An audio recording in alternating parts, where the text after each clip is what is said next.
Welcome to Stecker Studios. In this episode, we go over some basic glazing techniques. This is our test tile chart.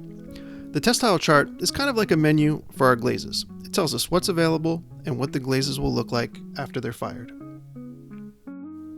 When picking out your glazes, this is the place to start. Our main glazes in the big buckets are formulated for dipping and pouring, while we also have a rotating collection of smaller glazes that are available for brushing. Before you glaze, you need to make sure that you wash your pots. This is important because when pots come out of the bisque kiln, they come out very dusty, so we run them under the faucet and rinse them thoroughly. There's no need to use soap. Afterwards, just put them in your cubby and give them a day to dry. Now that we've picked out our colors and we've washed our pots, it's time to start glazing. Take a look at the buckets, read the labels to find the colors you're looking for. To open the bucket, push down on the middle of the lid and pull up on the sides. Inside the bucket, you're going to find a brush that we use as a stirring stick. What we want to do is make sure we stir this glaze thoroughly. Scrape it on the sides, scrape it on the bottom, and mix it around until there's no more clumps left on the brush. This might take some time, so be patient and make sure that you stir thoroughly, otherwise your glaze results may be very disappointing. It's important for the glaze chemistry to be mixed thoroughly so all of the parts are being used equally.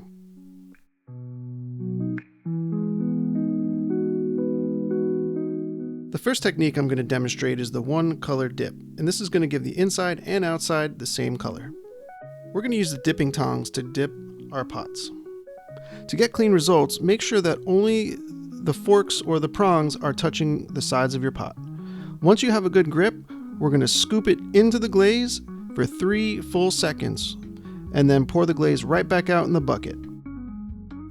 Now, while we still have a good firm grasp with the dipping tongs, we're going to take a damp sponge and push it into the bottom of our pot and twist it back and forth in order to wipe the bottom 1/4 inch of our pot to make sure it's nice and clean.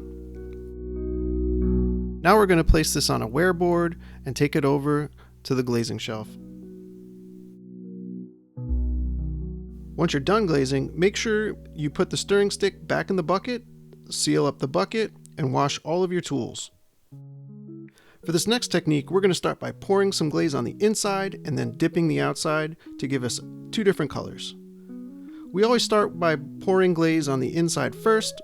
In case we make some mistakes and we drip on the outside, it makes it nice and easy to give it a wipe, and then also it gives it a chance for the pot to absorb the glaze before we dip the outside. Remember always to start by stirring your glaze thoroughly. We're going to grab a cup, we're going to pour some glaze on the inside of our pot, move it around a little bit, give it 3 full seconds, and then pour it right back out into the bucket. Hold it upside down and allow it to finish dripping. Now we have the opportunity to wipe off any mistakes or drips that we don't want. We're going to put this aside and let it dry before we give it a dip. Always make sure you're doing your part to keep our glaze chemistry clean. Put your stirring sticks right back into the bucket and seal them up when you're finished. Now that the inside's dry, we're going to glaze the outside just by giving it a dip in our Korean celadon. Always stir your glaze nice and thoroughly and rest the stirring stick on the bucket lid. Now we're going to hold on to the inside of the pot by spreading our fingers out on the inside, and we're going to give it a 3-second dip. Make sure you count your Mississippis, your thousands, or your elephants. Now we're going to give it a quick wipe. Grab a damp sponge, push your pot into the sponge and twist it back and forth to get that bottom 1/4 inch. The reason why we wipe it and we want to get that bottom 1/4 inch is so that if any glaze runs or drips, it has a place to go so it does not stick to our shelf. To finish this one up, we're just dipping the rim in the celadon just to give it a little coat on the top. Remember to clean up by putting your sticks back into the glaze bucket and sealing that bucket back up. This next technique is the 2-tone dip. We can dip our pots either vertically or horizontally in 2 different colors. As always, make sure you stir that glaze thoroughly so that there's no clumps or lumps stuck to the brush. We're going to start by scooping our pot into the glaze for 3 seconds. Take it out and let it drip. We're going to let this dry, and then we're going to come back and glaze the other side of it.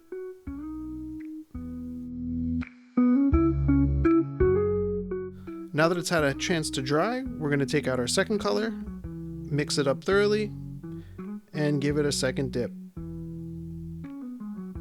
So this time we're going to scoop it on the other side, scoop it into the glaze, watch the line so that you don't get too much overlapping.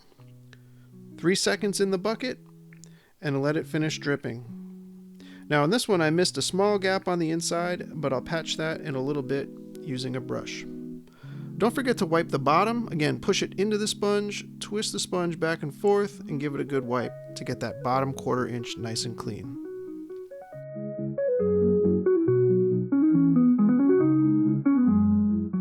As I mentioned, I have a couple little errors, a little gap in the middle and a little hole on the rim. So I'm going to mix up a little bit of glaze and brush it heavily into those 2 spots to patch up the spots that missed.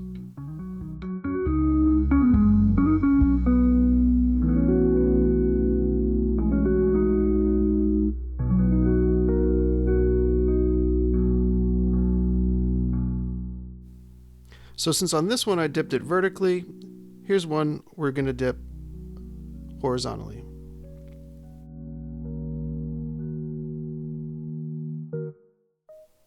For this one I'm going to glaze the inside blue, the top blue, and the bottom brown. So I'm going to start with the inside by pouring my blue on the inside of the cup first, giving it 3 seconds, and pouring it back out into the bucket.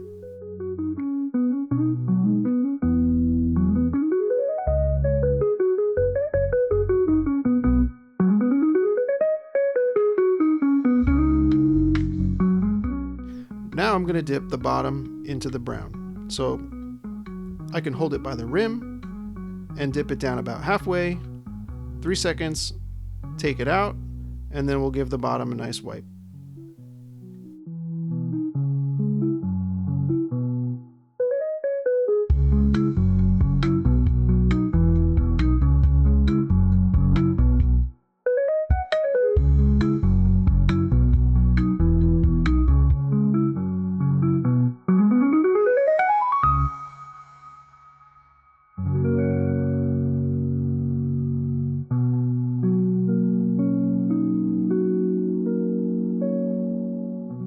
Now back to the blue. I'm going to hold it by the bottom that's now dried and gently dip it down about halfway so that the 2 sides meet up. Let it finish dripping, and then we're going to place this on a wear board and put it on the shelf to get glaze fired. For our last technique, we're going to dip and then brush. We're going to dip to get a base color, we're going to wait for it to dry, and then we're going to brush on some details over top. I'm going to give my pot a dip in white for my base color.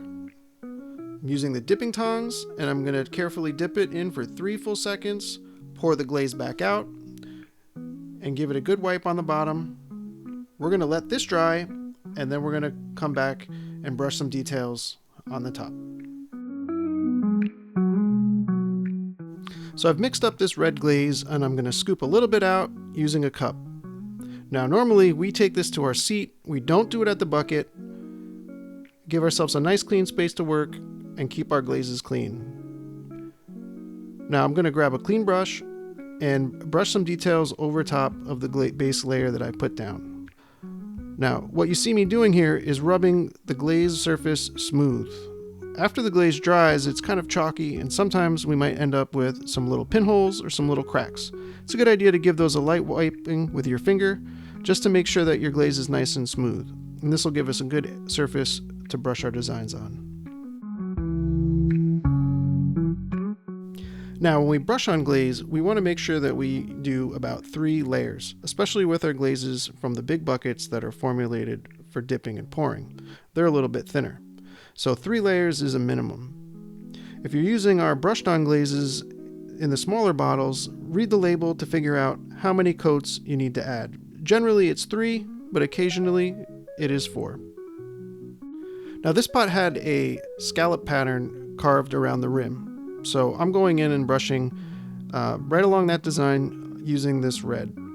So the first coat is going on nice and thick, and then we're going to apply 2 more coats right on top of that.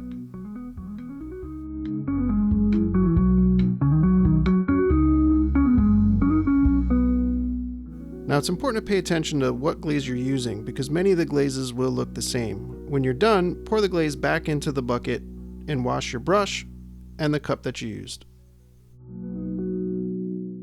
Now to finish off this design, I'm just going to dip the rim of the pot in the red just to kind of complete and connect all of the patterns together.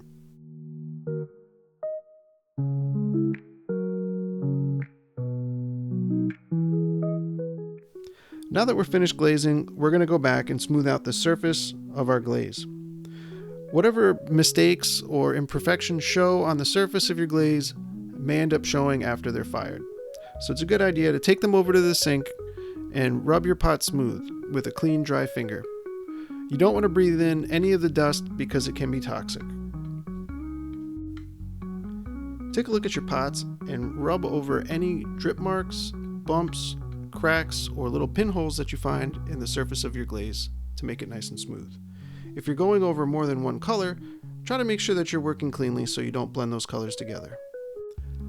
Lastly, make sure the bottoms of your pots are wiped thoroughly so that way the glaze or your pot doesn't stick to our kiln shelves. That's it for now. Thank you for watching and good luck on all of your glazing.